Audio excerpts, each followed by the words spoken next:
Okay guys, so what I have out here is my Ruger Precision 22LR shooting some CCI Mini Mag 40 grain target loads. They're going 1235 feet a second rated at the muzzle.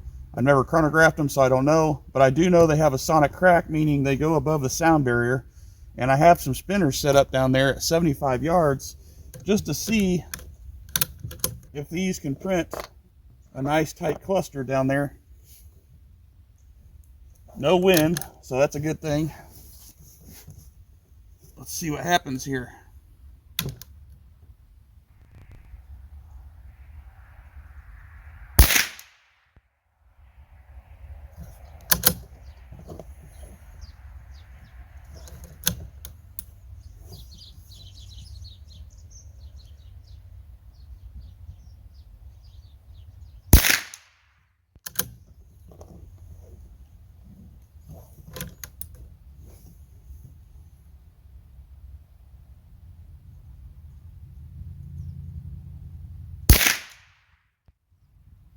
Oh, I clipped it.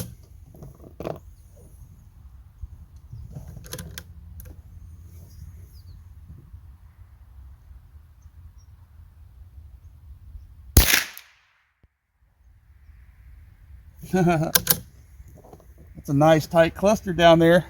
I'm hitting the small spinner, but I'm hitting the actual little tongue of it on the top there. That's hilarious. Well, it's safe to say that high velocity ammo is accurate no matter what velocity it's shooting at. It's going below the sound barrier around 50 yards and still hitting my intended target down there. And it's grouping like that. The camera's down there. I can see it on the actual spinner. The strip or tongue of the spinner on the top there, the arm of it, is getting hit and getting nice tight cluster of bullets on there on impact. So let's go down there and check it out.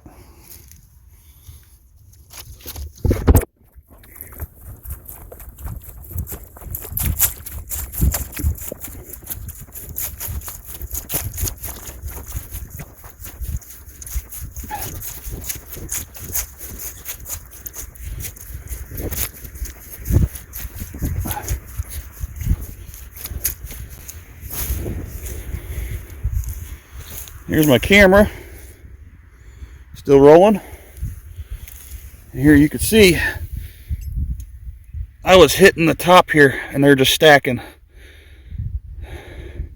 That mark was already there, but they're just stacking right in the, I think that's like a 1-inch piece maybe. So definitely MOA or better. 75 yards from the bench. Woo!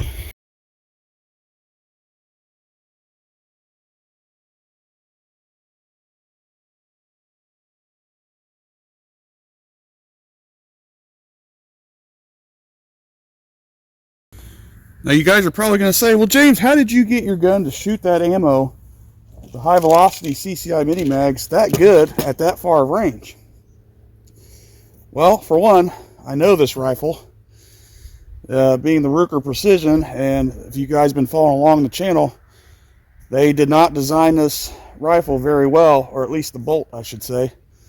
And basically what I did was I clocked the bolt once I found out exactly how this ammo liked to be shot, and I had to raise the bolt up almost to the point where it didn't ignite the case and some of the rounds that I shot, because this must be a thicker rim on here. So what I was doing is I was positioning the bolt exactly where the consistency of the rim thickness is, and the firing pin hitting this going off caused the exact same consistency downrange. And you could see with what I was doing, I was even hitting the spinner. I was hitting the arm of it on the top, and that was again about 1 inch or so, and these bullets were staying within that 1 inch. So what it comes down to and what it boils down to is the consistency of the gun itself, no matter what ammo you're shooting or what velocity. As you also noticed, I was loading them in by hand. For competition purposes, if you guys ever shot bench rest, you know the guys load their rifles one at a time. They don't shoot with a magazine, or very rarely, I should say. Especially in the unlimited class bench rest 22 LR competitions, they all single feed. So if you take out all the variables and it just comes down to you, the bullet, and the gun itself, not the magazine, not this, not that, you can pretty much figure out anything like I have here. And like I said, I was clocking the bolt because I know this gun now to the exact position this bullet likes to be shot at, because again, you have to have a consistent ignition for it to be accurate downrange, no matter the gun, no matter the ammo, no matter the velocity. So anyways, I appreciate you guys watching, and I hope you got something from this video.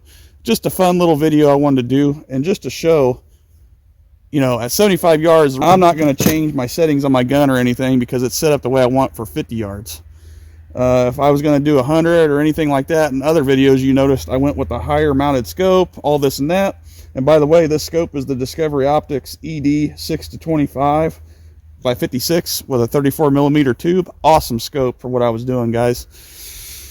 But anyways, thanks for watching, and I hope you got something from this video.